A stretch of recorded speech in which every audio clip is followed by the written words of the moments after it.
Assalamu alaikum warahmatullahi ta'ala barakatuh. Sunana Dr. Najib Bello. Ina ganin ya kamata a fito a dinga faɗa mutane gaskiyar zance. Babu wani abu mai suna basir. Ciwon basir da Bahaushe yake ihu basir basir. Babu ciwon basir. Na dai san akwai rashin iya cin abinci, akwai rashin shan ruwa, in baka iya shan ruwa wadatacce ba, akwai kuma rashin iya bahaya. In ka samu wannan matsalar guda uku, to shine sai ka ta ihu ka ce basir basir basir, amma menene basir?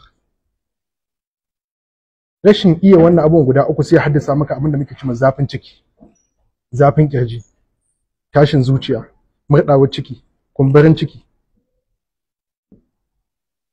dubura ka ta dinga zogi, dubura ta zalzalo.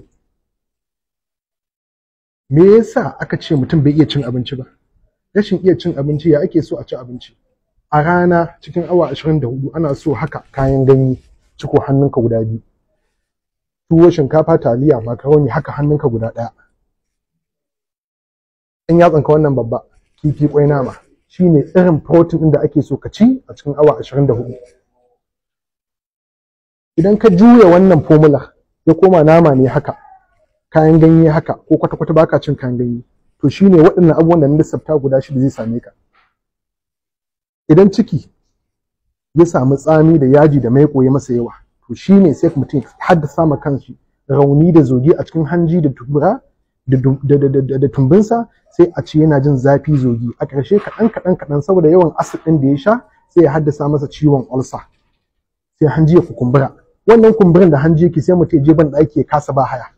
To baka shan ruwa wadatacce, baka exercise wadatacce, saboda wannan zunuban da kake yi guda biyar: rashin shan wadataccen ruwa, rashin shin exercise, rashin cin kayan ganye wadatacce, yawan shan kayan zaki.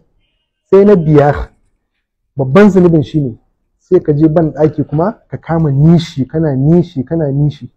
To wannan nishin da kake yi a ƙarshe sai tunkuɗo maka duburarka, sai kuma ka fito waje saboda rashin kirki sai ka ce basir ya maka tsiro. Kai ne ka tunkuɗo hanjinka saboda baka iya cin abinci ba, baka iya shan ruwa ba, sannan kuma baka iya ba haya ba. Ba haya ba a tunkuɗo dubura, ba kai bane zaka tunkuɗo duburarka. Idan kai nishi a duburarka to zaka tunkuɗo duburarka. A ƙarshe in ka zo jan mu ba mu da zaɓi sai da a kama ka maka operation, a kama duburar da ka tunkuɗo a yanki. Banda ka asasa ƙwayan cuta a cikin cikinka da yawan shan wancan kayan zaƙi. To idan mutum ya ribasin ɗin wannan, ya iya shan ruwa, ya iya cin abinci, ya iya ba haya, babu yanda za a yi ka samu wani abu mai suna basir a cikin jikinsa. Ubangiji Allah ya sa mu dace. Nagode.